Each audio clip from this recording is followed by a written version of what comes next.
Welcome to A Healthy Curiosity, the podcast that explores what it takes to be well in a busy world. With self-care strategies from Chinese medicine, functional medicine, Ayurveda, neuroscience, and beyond. I'm your host, Brody Welch, a licensed acupuncturist and transformation catalyst, here to support you on your journey of health, happiness, and personal evolution. Hi, everyone. Thanks so much for tuning in today. One of the weirdest things about podcasting is the asynchronous nature of the medium, right? Conversations that I had months and months ago that have just been waiting their turn in the queue to be aired. And yet life happens and it's like hard to imagine talking about anything else other than what's going on right now with COVID-19.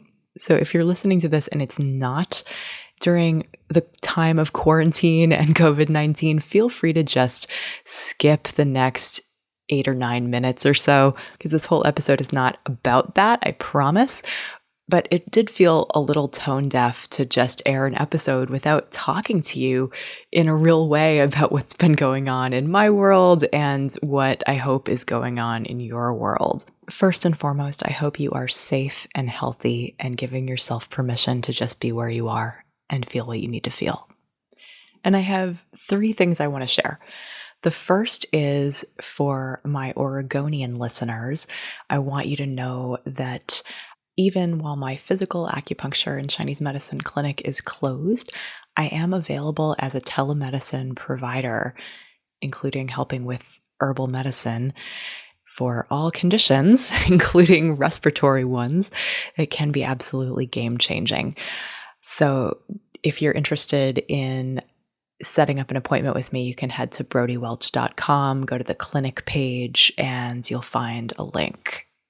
Second announcement is that if you are going out of your mind in quarantine and feel like you could use some support for self-care habits, this is my bread and butter of my coaching programs as well as my one-on-one work. And I have a deal right now that you can get a kind of mini coaching package, support, accountability, and strategy for getting the habits that you need to get through chaos, i.e. the world, with your sanity intact. And that is available at brodywelch.com. You can visit the coaching page.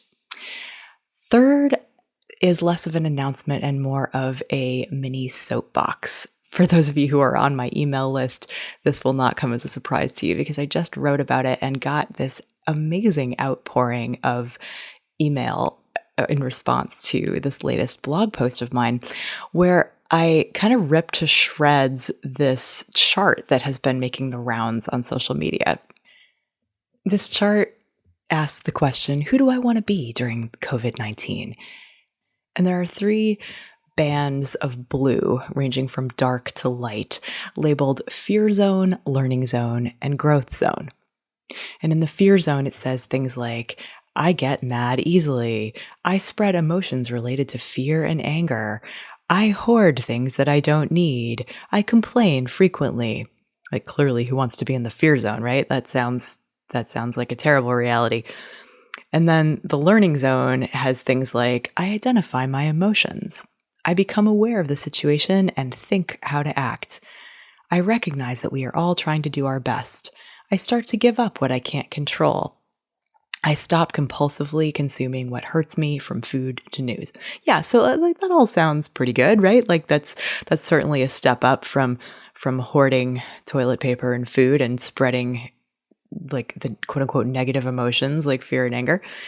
But then there's this light blue band called the growth zone, where in that band, there are things like, I think of others and see how to help them. I make my talents available to those who need them. I live in the present and focus on the future. I'm empathetic with myself and others. I thank and appreciate others. I keep a happy emotional state and spread hope. I look for a new way to adapt to change. I practice quietude, patience, relationships, and creativity. So when I first saw this chart, I thought, yes, we always have a choice in how we respond, right? Like that just because external circumstances suck doesn't mean that we have to react in a stressed out, negative way.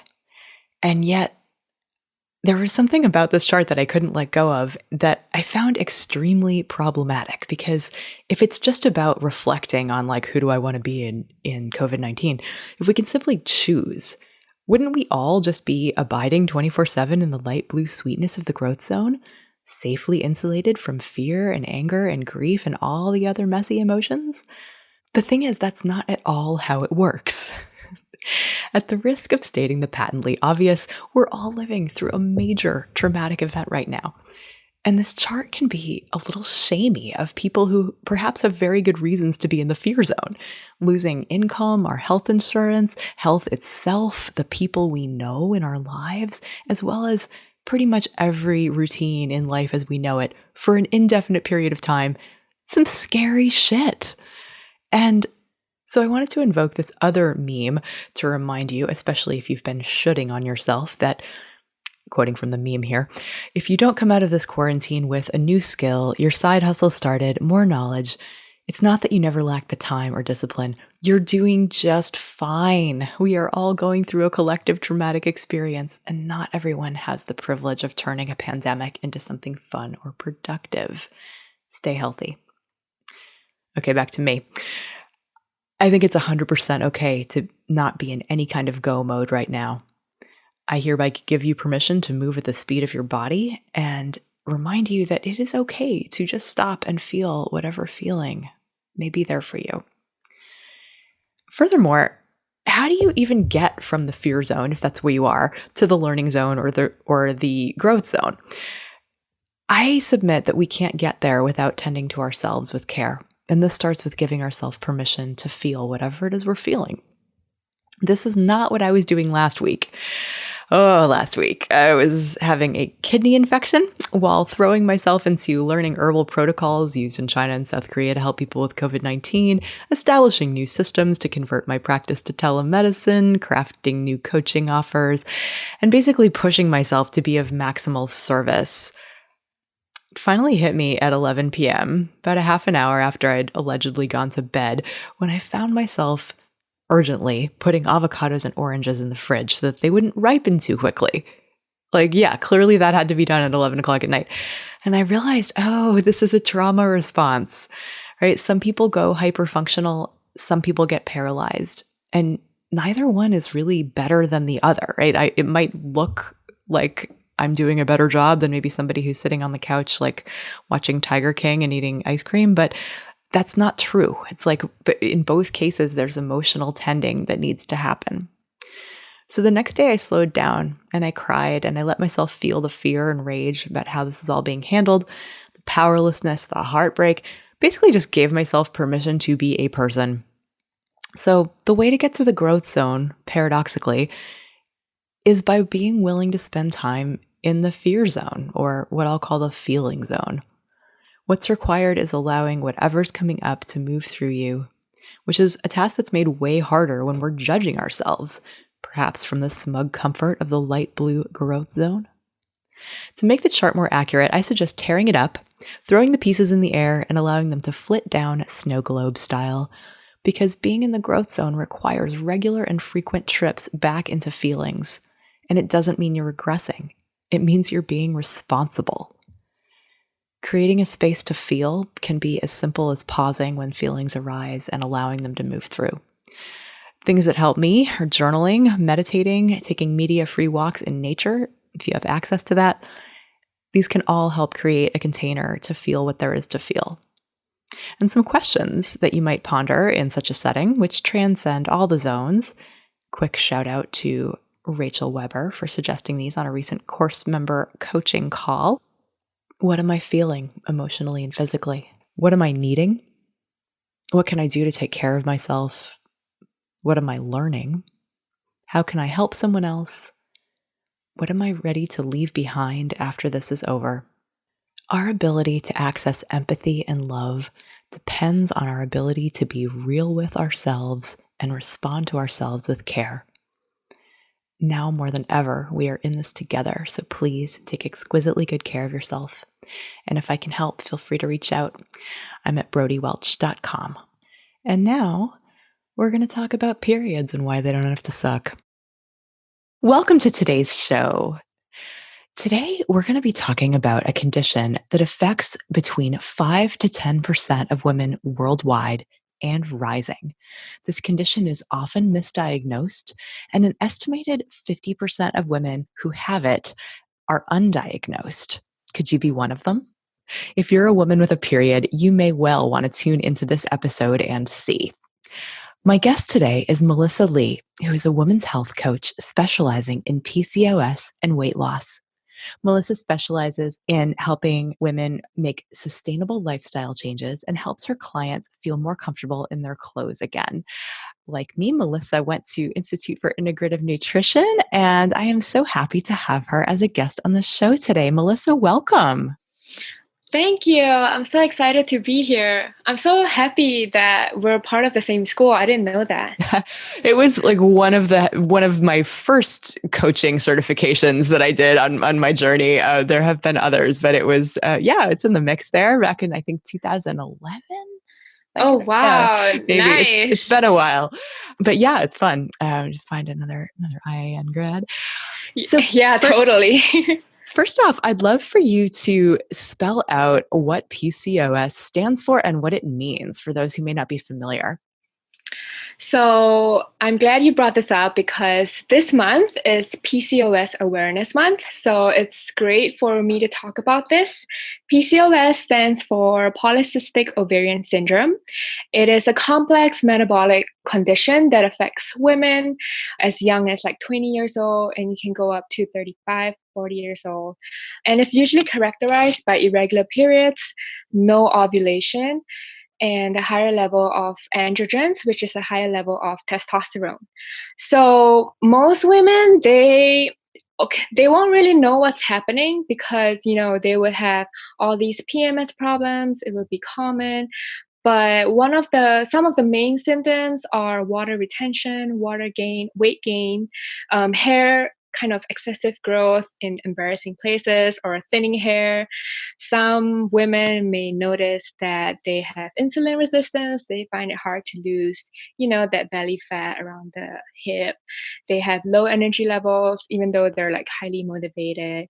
So they have all these symptoms, and sometimes it's quite hard to put together because they affect different areas of our life. They affect our periods, they affect the way we look, and we can't really put it together until we go see a gynecologist or a OBGYN, and we find out like, oh, there's something kind of misaligned in the menstrual cycle, and then that's when you usually get a diagnosis of PCOS.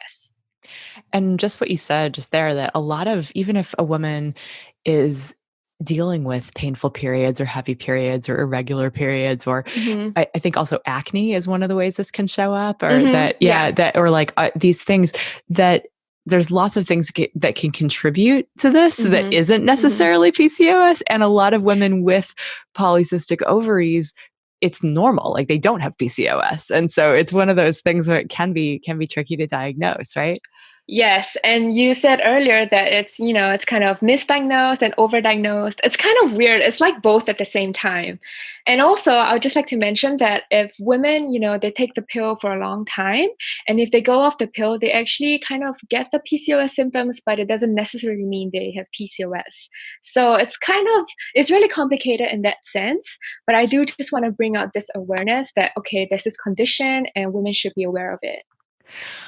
How did you get interested in this topic? So I myself has PCOS, and so I didn't know I had normal periods throughout my school life, and it was not until I went to university where I actually, I drank a lot, I partied a lot, the whole diet kind of went out the window, and well, it was kind of I it's like mayhem for my body, and I didn't know before. So 1 month in summer, I started bleeding and I wouldn't stop. So I had like a prolonged period for like a month or a month and a half. And it was really annoying because I was in vacation in Spain and I couldn't do all these things. And I was like, my period is not heavy, it's not light, it's kind of in the middle, but I'm just keep bleeding every single day. So when I went home, I used to live in Singapore, by the way.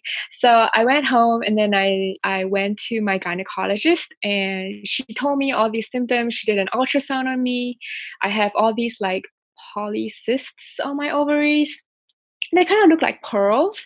And that's kind of the criteria that they go by to diagnose you as having PCOS. So that's how I got into it.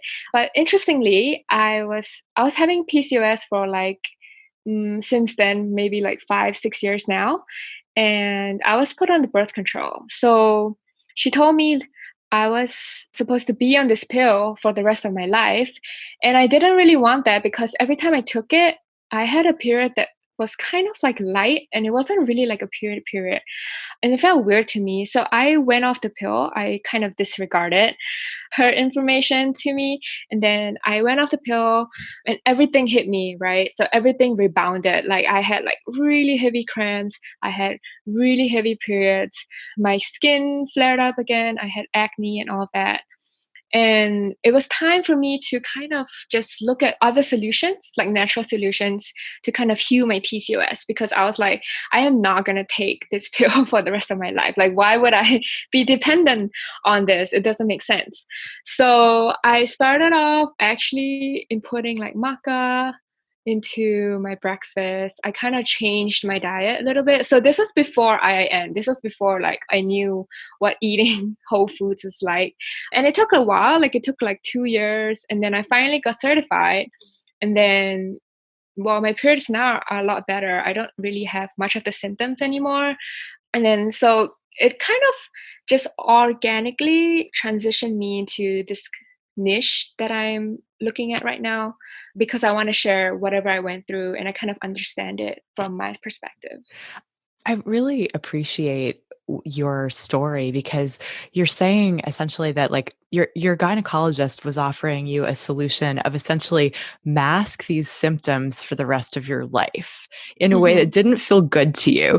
And to me, it's like anytime I hear that, like, okay, something's going on that involves multiple hormones in the body going awry, they're showing up as these symptoms that you like for you, obviously bleeding for a month is very unpleasant Very. and Mhm. draining, right? Like that's so obviously you're looking for relief and help.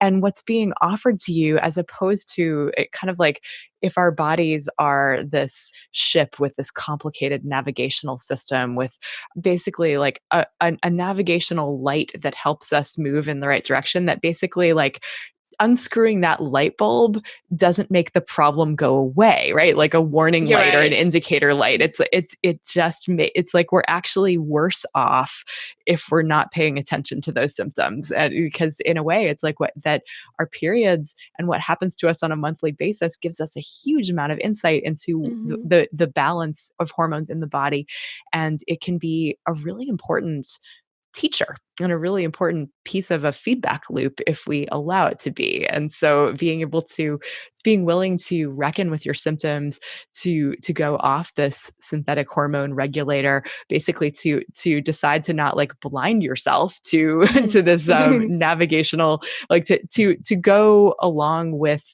what your body was doing in a way to tinker with how you were living to see if you could get a different result, and you were able to, and like with that, with by natural means. And so I'd love for you to share kind of like as you did dive deeper, what do you feel were some of the more important changes that you made? Yeah, I'm so glad you brought that up, Brody. So, most importantly would be my diet and exercising. So, I changed my exercise routine before I changed my diet. And I just wanted to say that, as a young girl, most of us, we probably wouldn't know that, oh, PCOS exists or, our hormones can play such a big role in our menstrual cycle. Like, I did not know anything about my menstrual cycle. And I thought menstruation is like the hallmark of the whole cycle, but it's not, it's ovulation. So there's a lot of absence of information or focus, even as young girls. So, and why would I not believe my doctor and not take the pill in the first place? So, but then, I realized, I got to know myself better, and I'm like, okay, I think I got this, like I'll change for myself. So I started actually exercising pretty hard. I did like high intensity interval training like 3 times a week. It really works for me because I could see, like, there's so much sweat going on, there's so much detoxification going on, and then it made me want to eat better. So I ate better, I had more protein. I didn't necessarily have too much good fat because I didn't kind of know about it as yet, but I definitely felt a change in my body and I felt my periods getting regular again. Every so often, there would be an absence of a period. Like it would take like 2 months for me to get one instead of one every month. And that's always kind of, what it is when someone goes off the birth control. Yeah. So exercise, diet, you noticed helped right away. And good fat, you sounds like you got turned on to that a bit later. Yes, like I'm all about good fat right now, but Define good fat for us. What do you mean by that term? okay. So the thing that comes to mind is grilled salmon for me right now. Avocado oil, avocados, olive oil, a lot of flax seeds. I have sesame seeds as well in my diet. So those are really good sources of fat. So the fats, they actually kind of contribute to like better cell membranes in your body, better they kind of contribute to the production of hormones also. So it really helps your body to feel full. I don't get as much cravings anymore. I have better focus. So I'm not like crashing every like 2 to 3 hours trying to reach for a snack. And did you deal with insulin resistance as well? I know that that can be one of the Mhm. hallmarks of PCOS is insulin resistance, and that it in something like it. I may have the stats wrong. You probably know better than me, but Mhm. it's a majority, right, of people with Yeah. PCOS Mhm. have issues with metabolizing insulin, which is obviously an issue in terms of developing diabetes and things like heart Mhm. disease later on in life, right? Right, yes. And like insulin resistance, it can contribute to even more like fertility problems and on and on. And you're right, like majority of women, they actually have insulin resistance. So I went to see a functional medicine doctor, I think it was last year. And I don't have insulin resistance because, after doing a hormone test. So that kind of it didn't bug me, but it kind of made me feel like, oh, where's this PCOS coming from? And I thought back to my younger days, like during my teenage years, and I was put on like spironolactone and all sorts of acne creams that actually interfere with my hormones. So I have this feeling that, that was kind of the trigger for my PCOS, and it wasn't insulin resistance. So that's kind of like educated guess for me. Right. Okay. So Mhm. for you, it might have been these exogenous Acne hormones creams. in acne Mhm. cream that mess with your hormones, and Mhm. that was a result. For others, it might be eating or unstable blood sugar, Mhm. eating the wrong diet, Stress. essentially. Or yeah, let's talk about Mhm. stress. How does stress factor in? Yeah, so stress is a really big one. When I coach my clients, besides nutrition, stress is actually, like a next stage of like focus. So stress, it can actually really kind of prioritize over digestion and fertility. So when someone's stressed, when we're in fight and flight mode, our body's not going to be wanting to conceive a baby or like thinking about digestion. So actually in the body, the cortisol, our stress hormone, it gets produced over, other enzymes for digestion or even progesterone, which is essential for having a period. So that's Right. It why, always yeah. makes sense that it doesn't Mhm. seem if we are faced with fighting off a tiger that Mhm. our body's not going to even want to bother digesting lunch or, Yeah, no. because who knows if we'll live that long, much less make the Mhm. investment of 9 months from now potentially nourishing another life. So cortisol Right. definitely is the enemy of fertility in that sense, and certainly does divert our whole body's mechanism of Mhm. where our energy is going from our digestive organs, from the rest and repair functions, from our immune systems to things like our shoulders to fight, or our glutes and our legs to flee, or even to shut down and make us freeze. None of which is really conducive to the smooth, free, and easy flow of chi that in Chinese medicine we associate with a free and Mhm. easy menstrual cycle. Right. Yeah. And you're probably, if you're like, if you notice, if some people, they eat and they get really stressed after, like they're rushing for a meeting, you'll probably get a cramp in your stomach after. Like your body's just like, no, it's digestion time. Like, why are you running? Yeah, that's so true. Really, how we eat is as important, if not more important, than what we eat. I feel like Hmm. that's something that I'm still working on in myself. Just that that I can eat super cleanly, but I'm not going to digest it well if I'm eating it standing up, or like Hmm. in my car Right. on the way I'm from guil- one thing to the other. yeah, I'm guilty of eating really fast too, especially when I'm hungry. And it can be hard to relearn that behavior, but it's super important if we do want to be able to make sure that we shift into that a receptive space that Hmm. allows for the proper digestion of food. So, Yes. a lot of women with PCOS do struggle with weight loss as well, and that it doesn't sound like that was your issue. But how, if Hmm. women listening, if they do have struggles losing weight and they have painful periods and they suspect they might have PCOS, what advice do you have for them? I'm so glad you brought this up because weight loss is actually one of the main goals that I work with my PCOS clients with. Obviously, the other goals, would be like hormone balance and getting their periods more regular. So, from talking with women with PCOS, most of them, they always feel like, oh, I can only do so much to stay active, or I have to work out twice as hard in order to lose weight, like, some other women. It's just kind of really depressing and demotivating.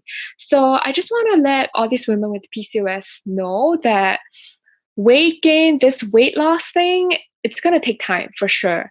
So first of all, their mindset needs to be right. Right? It's not a quick solution. It's not gonna be something like, oh, I'm just gonna over exercise and see if I can, lose weight that way. Because obviously they've tried it and nothing budges. So a main stage in, my PCOS program, besides nutrition and managing stress, another thing I want to address is actually detoxifying their home. So I would focus on, swapping out their beauty products, having more indoor plants at home, changing up the use of plastic in their home, looking at ventilation in the house, because all these toxins, as we have come to know now, they're kind of disrupting our hormonal system. They're called endocrine disruptors.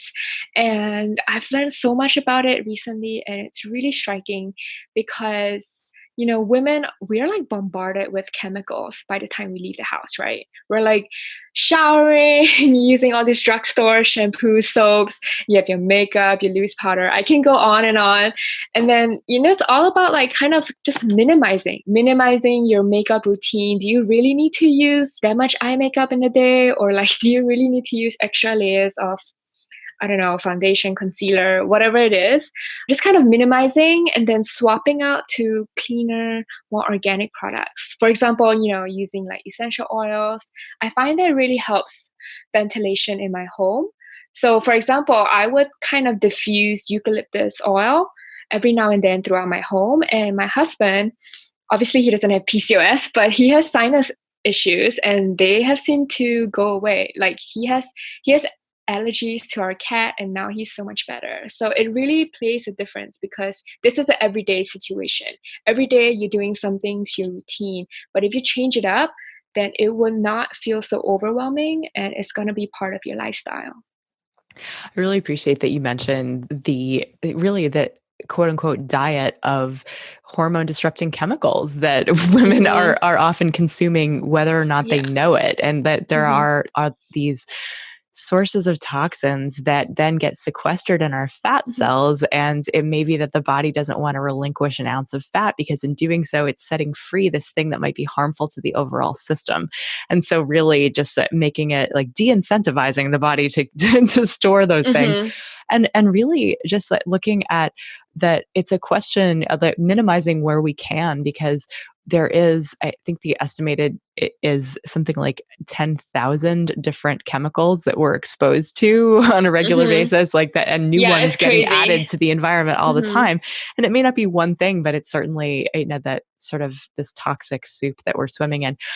For regular listeners of this show, you may Mm-hmm. remember that we've had a couple of episodes on detoxifying your home. We did a couple with Alex Stewart on your living your low tox life, and we did one with Bridget Danner on DIY detox. So those are other resources that I would point people to if they're listening to if they want to know more about how to start doing that in their lives.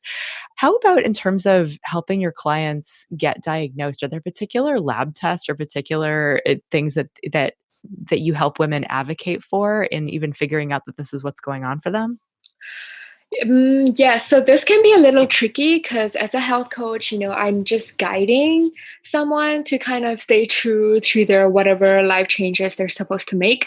But I have kind of recommended always going to see a naturopath or a functional medicine doctor, and they would run tests like the Dutch test, the DHEAS. So those are more in-depth tests that look at, your estrogen, the source of your high levels of androgens, more so than the normal blood work, I would say. And then usually if someone's always complaining that they have low energy, I would definitely test for iron levels as well, because that's also one of the deficiencies in PCOS. Other deficiencies are usually magnesium, zinc, and vitamin D that I always kind of look out for. And I don't it's easier for my clients if they, have results of testing, and it's easier for everyone, right? So that we won't have to guess. So whatever deficiencies they have, we will kind of make it up through whole foods and also through supplements as well. And to that, I would also add it would probably be useful to know if women have high testosterone, correct? Yes. So testosterone, it can be made, it's like made in the ovaries, but there's also a precursor to testosterone called DHEAS. And then, so usually some of the normal testing for testosterone, they can't really pick that up. So I would recommend, doing like a proper DHEAS test or a Dutch test to get the full comprehensive view. And then also, if someone has digestive problems, they can do some gut health tests and all that. Definitely check for insulin resistance and all these things. Yeah. So you mentioned exercise, diet, good fats, detoxifying your home, understanding what it is you're dealing with, right? Getting the right labs. And hmm are there any other pieces of the puzzle that you feel like people really should know about? Yes, actually. So this is related to the detoxifying phase. It's about liver. So I think the liver kind of gets downplayed a lot. And especially for women with PCOS, we really need to shift all that extra estrogen out of our body. And our liver is like the kind of the main detox organ. So besides, changing your external environment in your house, you would want to adopt an anti-inflammatory diet, get a lot of antioxidant foods like green tea, turmeric, cruciferous vegetables. Berries are a good one to kind of help the liver enhance what it's doing and its capability to kind of remove waste from the body. That's like a huge one because that part of the waste, it also includes like toxins from your beauty care products and all that. So that's a really big one that I believe that women with PCOS kind of leave out, or they Oh, don't yeah. kind of link that. Yeah. Well, and in Chinese medicine, again, if I can go there, that it's hmm the liver that's supposed to allow for the free and easy flow of energy in the body, and the liver blood is the menstrual blood. That there's a Mm, massive link between these systems of the body, and of course, the liver is responsible for getting rid of excess hormones or detoxifying the body from these hormones that we need, but then we need to get rid of them, and so having them lingering in the body can right. be difficult. And also that liver has to do with timing. So if you're having having irregular cycles, that if your period is sometimes early, sometimes late, or just late all the time, or unpredictable in any way, in Chinese medicine, we would very much look at that as a liver issue, capital L liver. So like, yes, your liver as the organ that you know and love, but also a bigger concept, and that being nice to your liver in these ways that you've identified. Yes, absolutely. I do want to probe a little bit deeper. You said anti-inflammatory diet, and that can mean a lot of different things. What do you mean by that term? Anti-inflammatory would, be removing inflammatory foods basically. So the normal kind of sensitive foods like dairy, refined carbohydrates, artificial chemicals, processed foods, caffeine, sugar, alcohol. So these are the main groups that usually, anyone who works with me I would get them to kind of avoid or reduce first and foremost. And then I would get them to, first of all, eat more vegetables because no one eats enough vegetables, even though they say they do.